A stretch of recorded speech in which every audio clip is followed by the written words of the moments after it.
Hi, I'm Becky. Hi, I'm Donna. And we are from Louisville, Kentucky at Germantown, Snitzelberg at the Dainty Contest. Looking at Louisville. Looking at Louisville.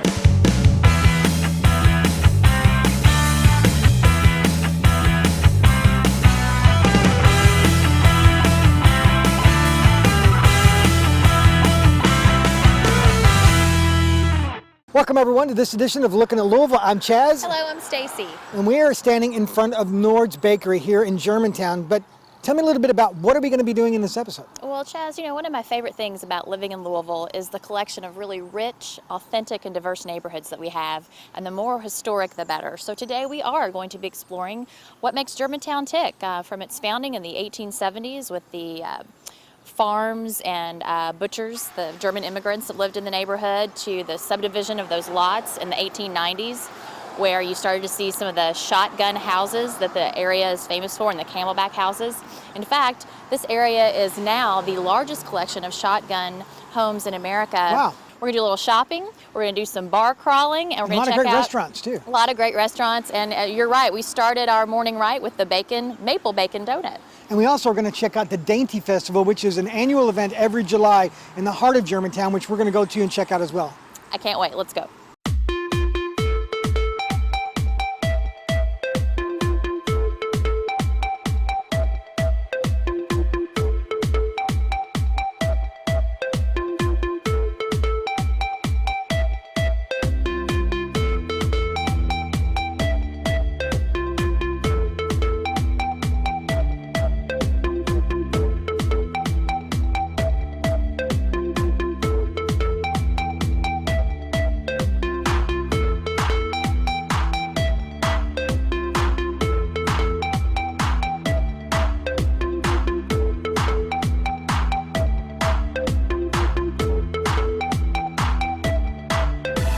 We are here at Greenhouse with the owner, Daniel Duncan. And Daniel, just give us an idea of how this got started and tell us a little about your shop.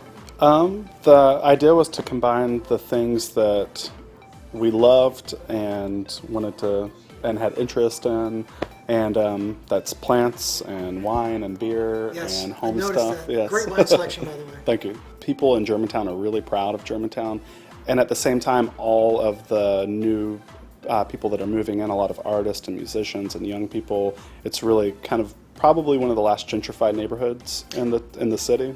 So you're getting people that can afford to buy houses, and they're coming in here and they're making it their neighborhood also, and they're just as proud of it too.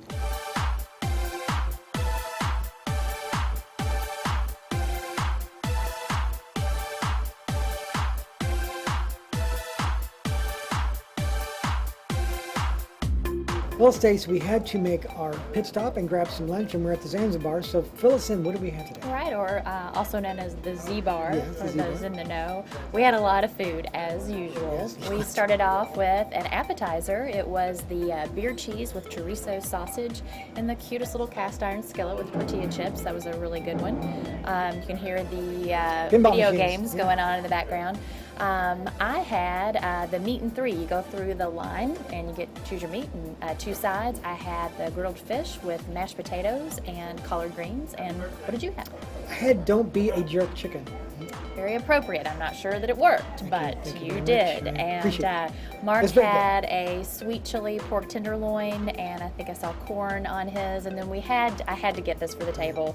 We had the hot brown skillet mac and cheese. That was it was awesome. with Awesome. pasta, turkey, the Mornay sauce, bacon, and grilled tomatoes. You know, I always have to get a riff when I see a hot brown. It was delicious. And then we also had a slew.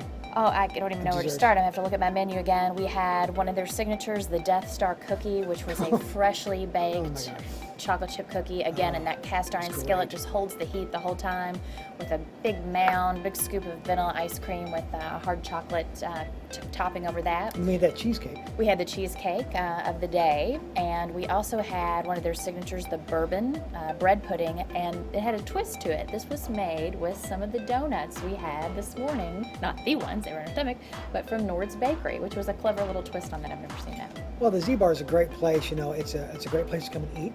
Lots of great bands. Many touring bands come through here, and it's just Even My Morning Jacket has played here before. We heard from the owner. And if you're into old pinball machines or old games like video games, they have a ton of them, a slew of them here. that you can't go and find anywhere else. These are very collectible, and it's just got a very warm place. The posters around here, the atmosphere. Neighborhood feel. It's a cool place. Check it out.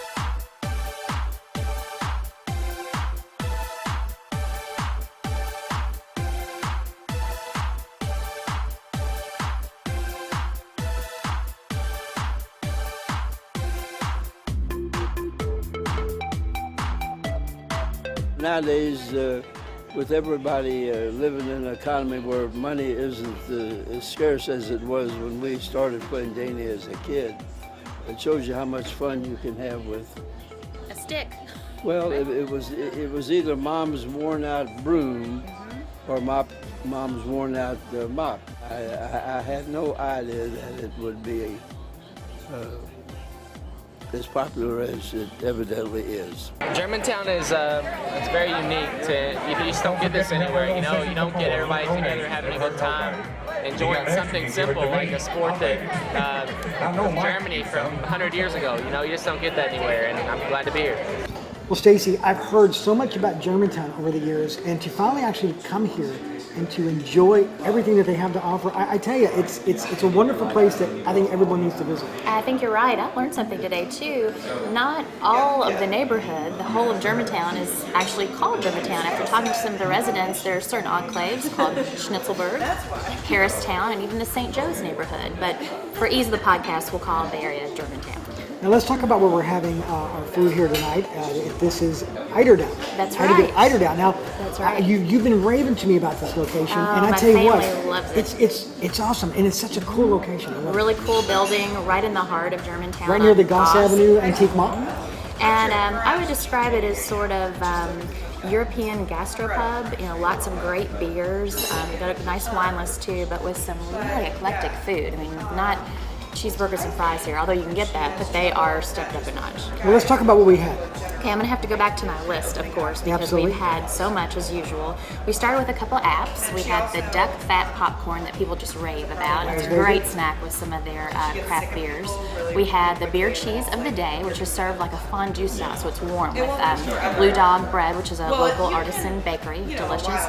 And then we tried the crepes with whipped goat cheese, toasted walnuts, and a porter and blackcurrant honey. I thought that was amazing. Didn't you? It was all good. I mean, yeah, I remember especially that one. I was like, wow. Yeah, I mean, very, wow. I mean, just it's just crazy something. flavors you wouldn't have thought to put together, but were delicious. Exactly. I had the squash pie, and it came with the side of collard greens, and it was great. It was just, as I would say, it's home cooking with a very unique twist. That's right. I've had that for brunch here before on a Sunday.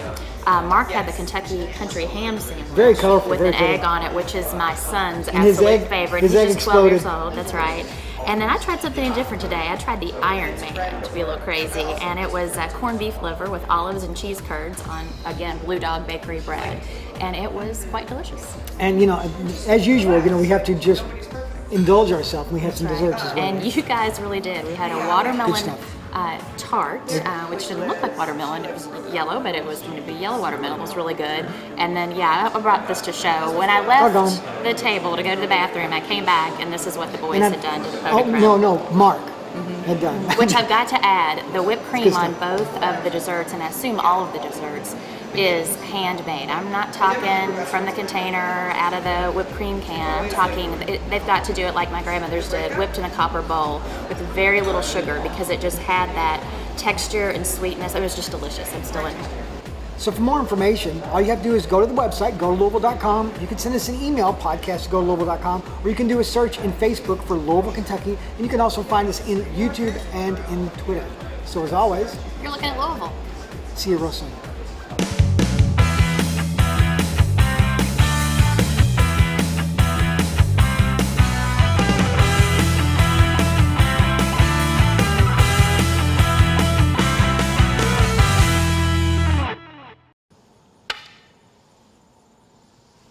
There you go. Hey!